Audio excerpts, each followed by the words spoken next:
circles. Good Joey and all the boys down there. Long distance three, another one. Look at this. Brandon on the right side. Perry comes up to set the screen. Terrell Brandon for three. Get out of the way.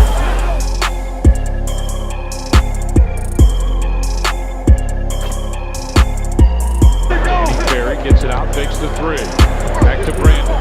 Michael right there. He's got help. He knows he's got help. He's got it. Top three. Oh.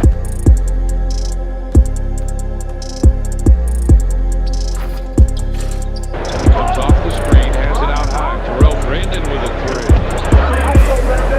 Shot clock at 10. Out to Pills. Scotty tried to draw the offensive foul. Marley. Michael came over to help.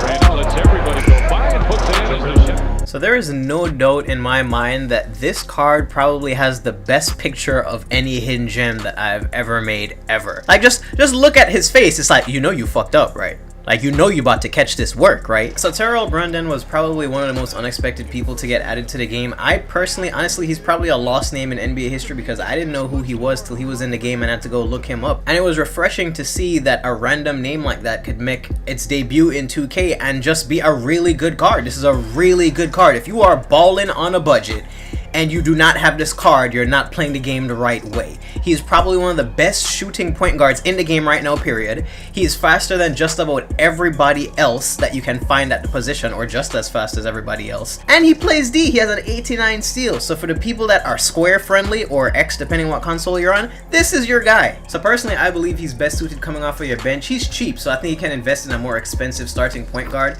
But also because his dribble moves are so good that I use him as a creator. And because his dribble moves are so good, I abuse with him if I don't create. So case in point with this clip here, first of all, this guy's playing on ball for whatever reason after he sees what I've done to him. And I just have him on skates. Now, this guy doesn't have any real dribble combinations. It's his size up. Literally, the speed boost of the size up is all you're spamming to create.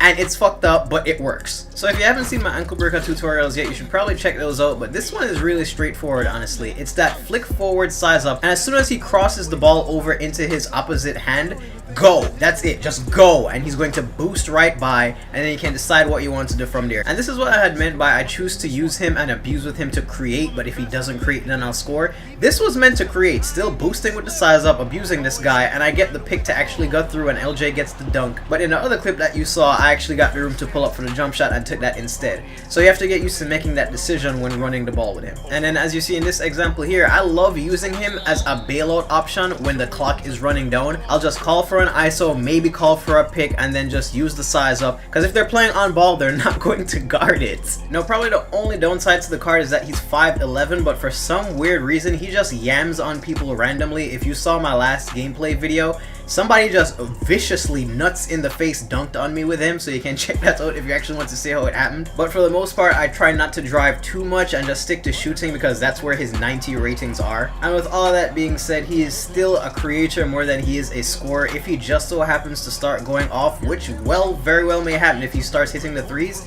that is basically a GG. That's why I said he's a great bench player, because if he gets hot, then there's no stopping him. So I mean, as an Amethyst player for less than 20,000 MT with abusive dribble moves, I don't really know where you can go wrong with this. And take a look at this guy. He didn't even know what to do at this point. He started double teaming because he couldn't actually guard it on ball, and guess what that leads to? The swiftest rage quit possible, and I will take that dub and be on my merry way.